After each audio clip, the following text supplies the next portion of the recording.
felt like God was talking to me about my devotions and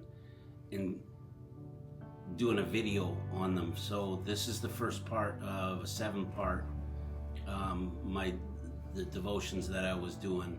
Really good devotions, really impacted my heart and everything about it. So this is the first one, which is called God is in Control. The struggle for control. Let's be real. Uncertainty is uncomfortable. We like to know what's coming next. We want clarity in our careers, in our relationships, our finances, and our future. When things feel out of control, we get anxious, frustrated, and sometimes even fearful.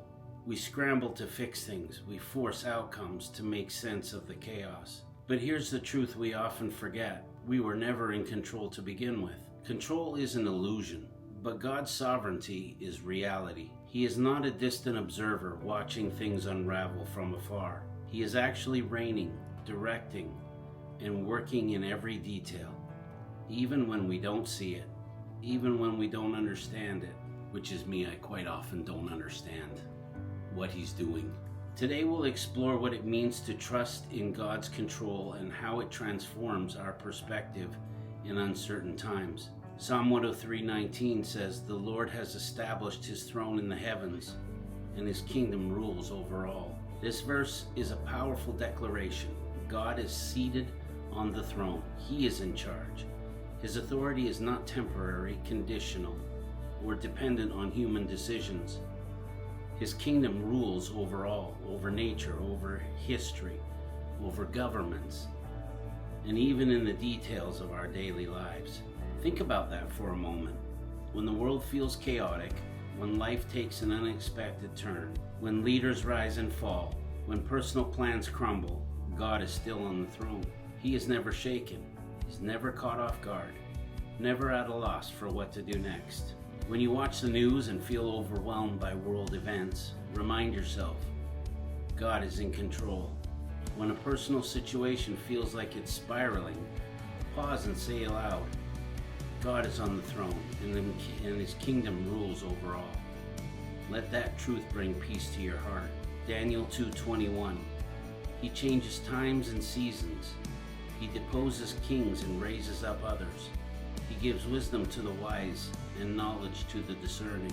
One of the hardest things about uncertainty is the fear of change. We don't always know what's coming, and that can make us uneasy. But Daniel reminds us that every season, every transition, every shift is under God's control. You lost your job, God knew. The unexpected move, He allowed it. The opportunity that didn't work out, He's redirecting you. God doesn't just let seasons change randomly. He orchestrates them. He appoints leaders. He redirects paths. And He gives wisdom to those who seek it. If you're facing a major life change, instead of asking, why is this happening? Try asking, God, what are you doing through this? Recognize that every season, good or bad, is under His authority. Trust that He is leading you, even when the path is unclear. Romans 8:28. And we know that in all things God works for the good of those who love Him, who have been called according to His purpose. This verse is one of the most quoted in times of uncertainty, but do we really believe it? Paul doesn't say that all things are good. He says that in all things, both good and bad, God is working for our good. That means even the pain, the setbacks, the disappointments, the delays, God is using them in ways we can't see yet. That's an area where I struggle. Is the area I can't see yet, but He's working in me, working through me. But it's kind of confusing me because I'm like, okay, how long am I going to go through this? This seems like a never-ending season. So yeah, the uncertainty of where I'm going is a difficult one. But here's where we struggle. We want immediate clarity. Oh yeah. We want to see the full picture right now. We want to understand why something happened before we trust God in it. But faith doesn't work like that. Faith is trusting that God is already working, even when you don't see it yet. Yeah, that's where I had to change, is putting my faith in Him, even when I can't see it yet. And sometimes it drives me mental, but I still gotta Still got to work it in my brain. Nope, I'm trusting. I'm trusting God even when I can't see it. How do we live when God is in control? If we truly believe that God is in control, here's what changes. We stop obsessing over the future. We don't have to figure everything out because God already has. We surrender our need for control. Instead of trying to manipulate outcomes, we trust His timing. And as we all know, His timing is always last minute, apparently. That's where He waits till the last minute to do things because He's wanting us to trust in Him. We live with peace instead of anxiety. That was a big one for me. Because God is in control, there's nothing to fear. The challenge isn't whether God is in control. The challenge is whether we live like we believe it. Choosing trust over anxiety. That was a hard one for me.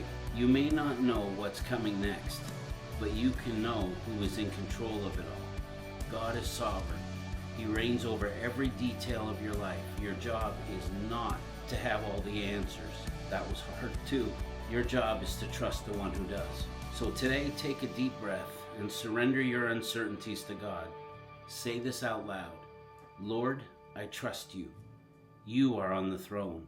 You are in control. I don't have to understand everything.